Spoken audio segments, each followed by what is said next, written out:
This portion of the migrant crisis in Guatemala brought to you by OmniLife, el sabor de éxito. This is the Hot Zone. Engaging with the news in a whole new way, international war correspondent Chuck Holton brings insight into areas of crisis and lets you help those affected.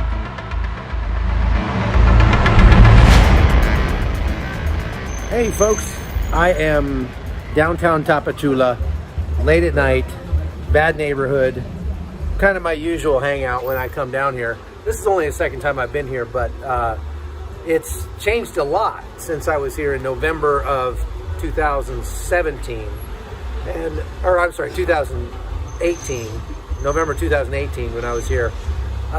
There were tons of people lining the streets, migrants, because it was during that first big caravan that took place. This is on the route that people come up from Honduras through Guatemala. They cross the river right near here, and they usually spend the night or two or maybe a week or something here in Tapachula before heading their way further north. But I wanted to come down here and see how it's changed, and it's changed a lot. There are still migrants everywhere, but not as many, not near as many. And the composition has changed quite a bit. It used to be, when I was here before, it was people from Eritrea and Cameroon and Bangladesh and a lot of Africans, Somalia, places like that. You might remember some of the interviews that I did the last time I was here. Now, what I'm seeing is mostly Haitians and not as many Africans. There's still a bunch of Bangladeshis, but not as many. I don't see a bunch of people from India, which I saw last time. And I guess the reason for that is because it's gotten much harder to get into the United States and get asylum. So when they make that value calculation, they decide it's just not really worth it to try to, make it to the U.S. They're going to end up stuck here in Mexico, and they're not willing to do that, with the exception of the Haitians, because things are so bad in Haiti right now. Anywhere would be better than Haiti, and so this place is a rose garden compared to Haiti, and a lot of jolly, happy Haitians all over the place, especially on this street, because this is one of the cheapest places to stay. There are hostels and sort of flop houses all up and down this street. Surprisingly little in the way of like prostitution and things like that. That must happen somewhere else. Not that there aren't prostitutes, but they're not really obvious. It's a Friday night. Everybody's out walking around and having a good time. Haiti. Yeah. Oh, Africa. Haiti. Haiti. Okay, yeah. Haiti. See, lots of Haitians. And so when the Haitians are around, it's always a party. I'm standing right near a restaurant that caters to Bangladeshis. The menu's in Bangladeshi, and it's full of Bangladeshis. The food is Bangladeshi. When we were here a little earlier, there were some journalists in there, but now they're gone. Nevertheless, I'm here with my friend Todd. You see him back there over my shoulder. And we are kind of checking this place out. Your head. So, tell me what you're saying over there about,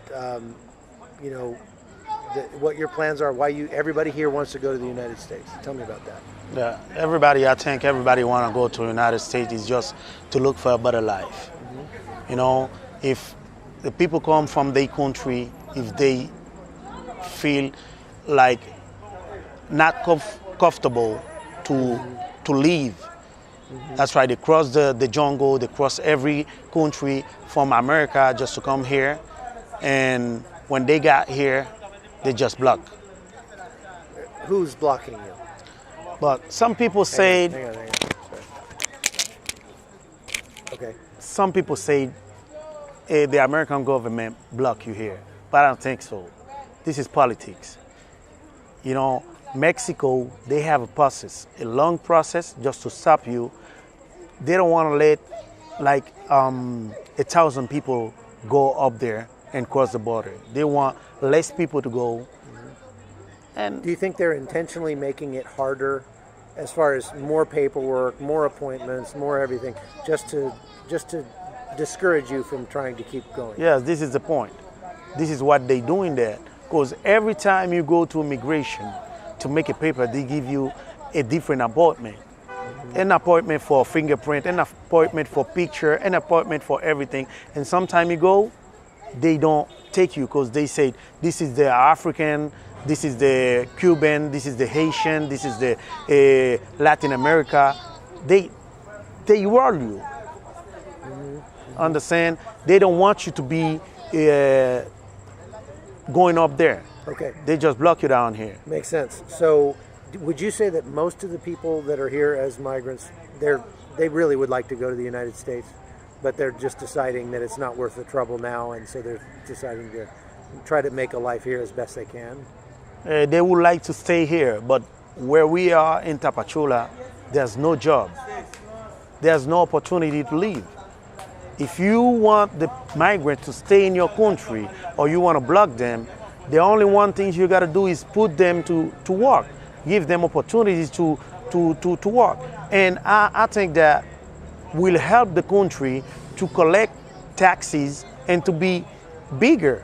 And it is an opportunity for both, for the migrants and for the country. But here in Tapachula, it's very poor.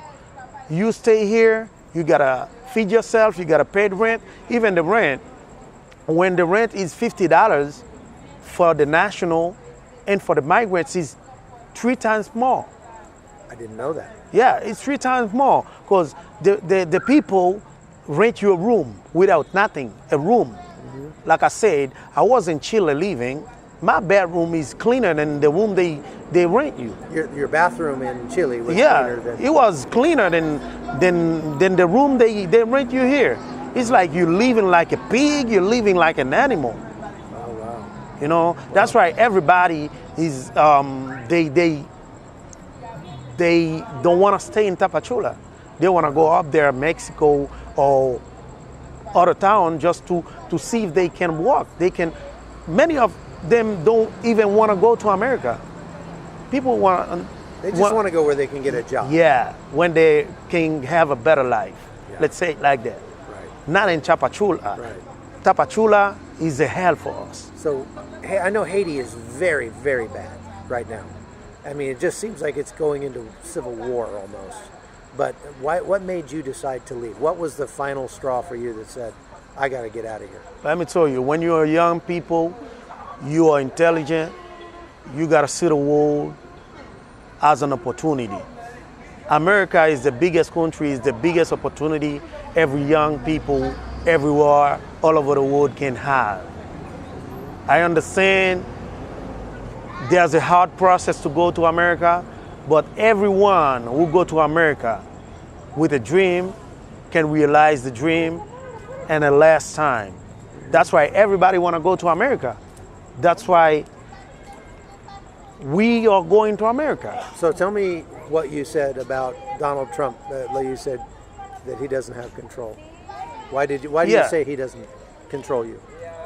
People think that Donald Trump is the one who stopped everybody. Mm-hmm. And my faith as a Christian, I say Donald Trump don't have any right on me because Jesus Christ is the way. Jesus Christ is the one who decide if I'm going to America, if I'm gonna stay to America with my family or not. Because Donald Trump is a human like me. He's a human being. And Donald Trump is a president. I respect the president. But let me tell you, if I cross the jungle where there's animal, there's dead body, you walk 6, 8, 10 days, and I'm here talking to you, that's mean God has a plan for me.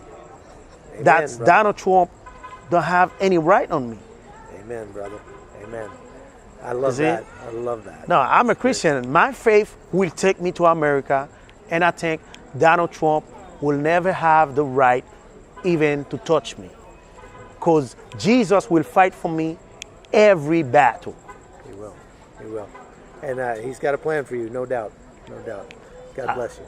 God bless you too. What an amazing moment to figure out that we have a friend in common from Haiti, from Yeah. Jacmel. And he's my family. Yeah, this is great. When I see you talking here, and when you told me that, you can see my that's- scan. Hey, this young man, I want to let you know that he is not American. He's Haitian. Do you know that? Kevin? Kevin is Yeah, Haitian. he knows that. Because he born in Haiti, he grew up, and he speak better Creole than us. And when Kevin go there, Kevin is love. Kevin is love. Even he going to America with his family, with his church, with his everything. When he come to Haiti, every people he knew when he was growing up, he go and look for you and hug you, giving you the same love. That's why they're doing a good job. So, what name does he know you by? I think he will not remember. No, he won't Because remember. I left Haiti a long time ago. Because I left Haiti to Dominican Oh, okay. to study to Dominican. Okay. I was in college taking tourists. And every time I go to Haiti, You the miss it. mission was there. The mission was there. Yeah. Every time he go, the mission was there. But I never had the chance to see him. But I know he was coming. He was Yeah. doing good job He's to the building people. a house in Seguin, you know? And Sanguin up there. Yeah, and we helped with that. Yeah. So I went and saw it when they were building it, and we gave money to help that. Cuídate, cuídate. But so he's going to be tickled to find out that. This is great. But the hospital they built saved many people's life. You know, his father, Keith. Jeez, those kids are going to knock my camera off. His father gave a lot to Haiti, and he loves Haiti so much. Every time I see him, he's always talking. And we love him. We love his family. We love the ministry. We love everybody from United States. That's why my idea, Your dream. my dream is to go up there to give my family a better life. Can't blame me for that. Nobody can blame me for that. All right. Thank you very much. God Thank bless you. you. That's good. Your wife is like, take me home. I'm tired. So we got a little bit lost trying to get to a place called Tonalá and got off the main highway. And so I'm following Google trying to get back.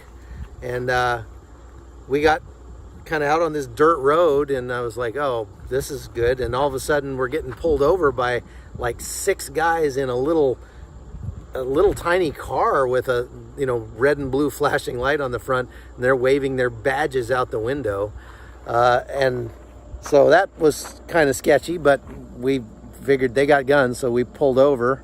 Next thing you know, there's like 4 police trucks out here full of guys and AK with their M4s and M16s and pistols and everything, and apparently they're out here patrolling because of the migrants they try to avoid the checkpoints on the main road by just walking around through the countryside like this.